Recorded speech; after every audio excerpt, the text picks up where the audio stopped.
Opa, economia! E agora? E agora a gente vai falar da alta dos combustíveis. Em destaque, o diesel e a gasolina, mas a qualquer momento o etanol também vai acompanhar por uma questão de mercado.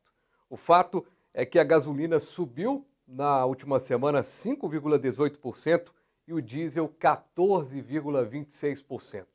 Qual que é o impacto disso tudo na economia? É o que a gente vai discutir agora com o professor de economia do IBMEC, Fabiano Santos. Olá, professor, seja muito bem-vindo mais uma vez aqui ao Economia Agora, com esse assunto amargo, né?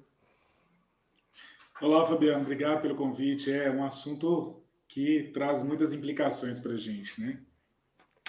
Pois é, esse assunto que é realmente complexo e o que chama atenção agora é que na posição hoje dos caminhoneiros, até destacado no início dessa semana, a alta do diesel puxando pelo menos em 5% o frete. Aí o nosso telespectador, nossa telespectadora pode estar pensando assim, o que significa isso? Professor, na prática, o frete num país que não tem ferrovias significa que tudo que é transportado pelas estradas vai ficar mais caro, né? Exato. Tudo que é transportado pelas estradas vai ficar mais caro, né? Aí o escoamento da produção fica mais difícil. O caminhoneiro vai ter dificuldade para conseguir repassar esse aumento para o frete. E aí a gente vai começar com aquele duelo, né? De repasse de custos, que é muito difícil de fazer. E, em suma, tudo fica mais caro para a gente, consumidor. E esse mais caro, na prática, professor, a gente pode colocar aí na conta, inclusive, os alimentos que já estão pela hora da morte, né? Fato, Fabiano. A inflação tem sido um problema muito grande no Brasil, né? A inflação ela está alta no mundo todo, mas o Brasil é um dos países que apresenta uma das maiores taxas de inflação mundial. É muito puxado pela pandemia e agora pela guerra na Ucrânia, né?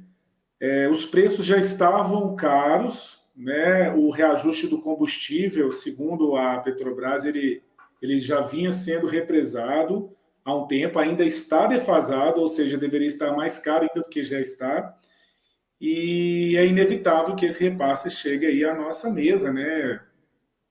Tudo que a gente consome é transportado, né? Ou é produzido com uma fábrica que vai usar combustível, né? E todos os combustíveis aí ficam mais caros, a inflação, então, fica mais cara. E essa é uma espiral que não vai ter fim, né? Os preços reajustam, os empresários reajustam os preços, o consumidor não tem esse reajuste de salário tão rápido e a gente perde poder de compra, né?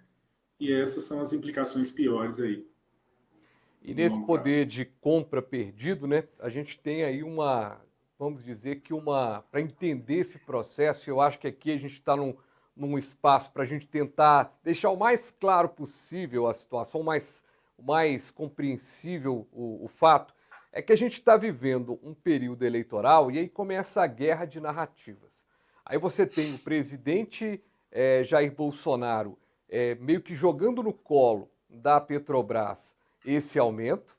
E você também tem, do outro lado, o ex-presidente Lula, pré-candidato à presidência, que coloca como vou ensinar como fazer diminuir o preço do combustível no Brasil. E no meio disso tudo tem aí uma terceira via que está se montando e tem uma terceira via que, na minha opinião, é a terceira via estabelecida, que é o Ciro Gomes, que também apresenta ali uma, um beabá de como fazer a questão, a política do combustível. Mas o fato, professor, é de que nessa guerra de narrativa, e é por isso que é tão importante a gente discutir esse assunto aqui, é a gente entender o porquê que esse combustível está tão alto desse jeito e se existe realmente esse toque de mágica, sendo de um lado da polarização, sendo do outro da polarização para resolver esse problema. Eu gostaria muito que tivesse esse toque de mágica, sabe, Fernando? Mas em economia nada é muito simples, né? O fato é que existe, né, uma espécie de quartel que controla a oferta de petróleo no intuito aí de manipular os preços, né? Isso não é no Brasil, isso é internacional. E com essa guerra na Ucrânia e os embargos financeiros que o Ocidente vem fazendo à Ucrânia, uma das sanções ali colocadas a ela é exatamente algumas dificuldades dela comercializar o petróleo. E aí a oferta de petróleo diminuiu no mundo inteiro. Então, o preço internacional do petróleo se elevou, né? A Petrobras, que é uma empresa de mercado, né, que reporta a muitos acionistas nacionais e internacionais, ela precisa, então, repassar esse aumento, né? Soma-se a isso ainda a nossa taxa de câmbio desvalorizada, né? O preço internacional ainda passa pelo revés do câmbio, está muito desvalorizado aqui, então isso tudo fica muito caro. E no meio dessa história tem uma série de problemas. O problema é o seguinte: a margem de lucro da Petrobras registrada agora foi de 31%, uma das maiores entre todas as petrolíferas do mundo. O que está sendo justificado como uma necessidade da Petrobras de honrar compromissos passados que foi assumido na época que o governo Lula não permitia esses repasses de preços aí, por volta de 2010.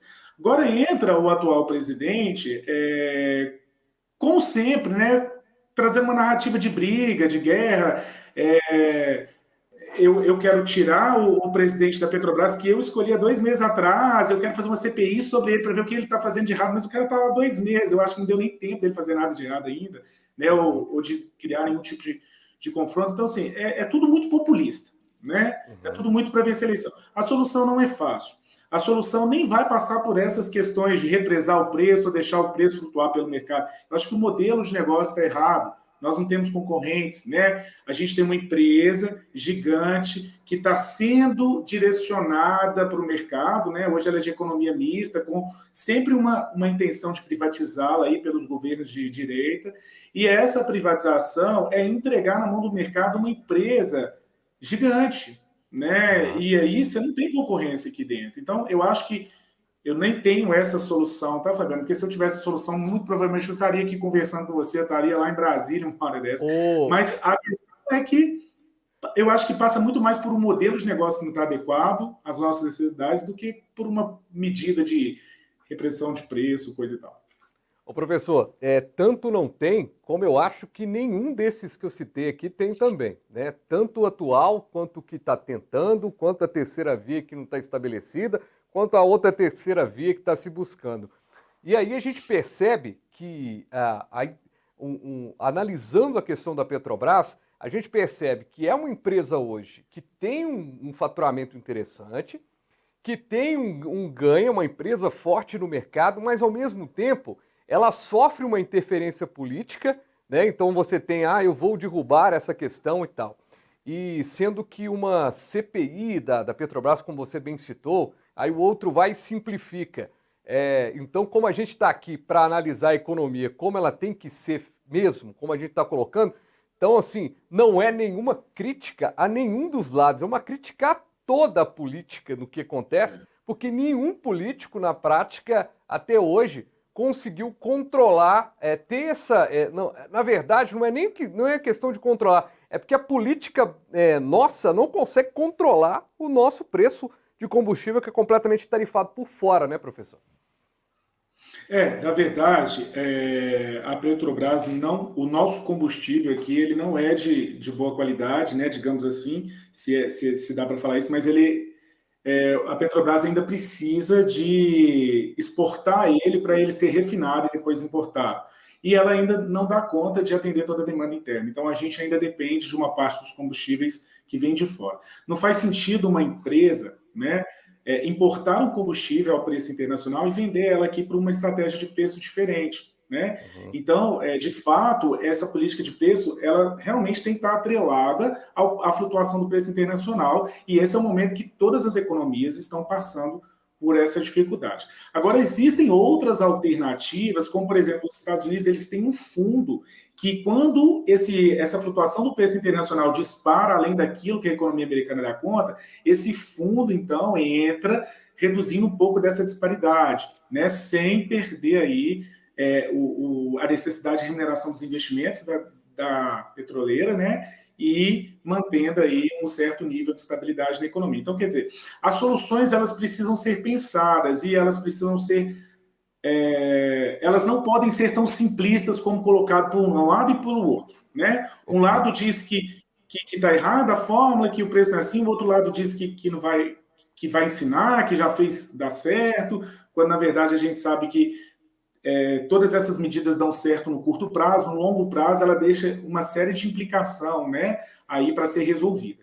Então, ninguém tem essa fórmula, é um assunto muito complexo. Existem algumas soluções que são implantadas em outros países que talvez a gente pudesse usá-las, mas nesse momento mesmo, uma solução rápida, prática, ninguém vai ter.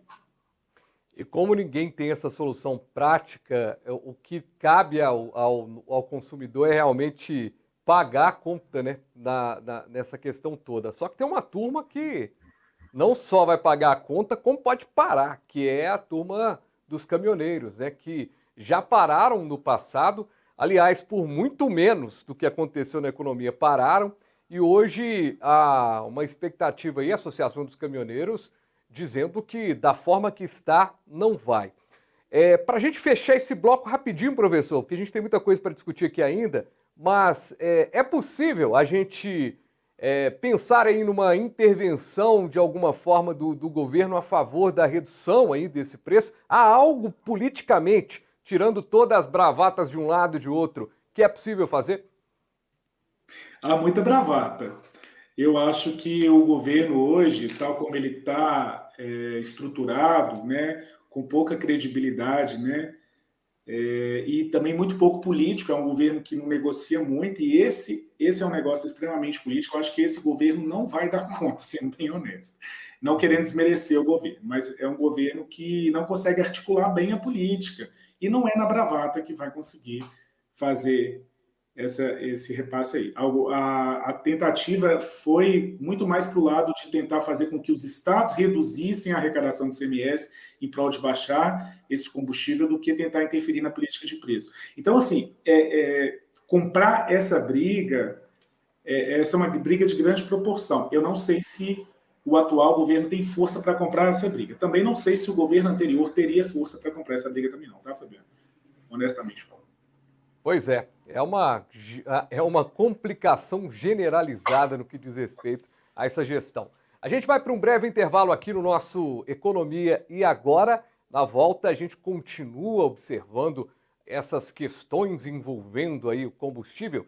Também quero saber do professor por que o nosso combustível, nosso diesel aqui, ele é tão caro em relação a outros países no que diz respeito ao nosso ganho, ao nosso salário mínimo, diga-se de passagem, porque até por quantia, até que os preços estão mais ou menos equivalentes. A gente vai para o intervalo e volta já já.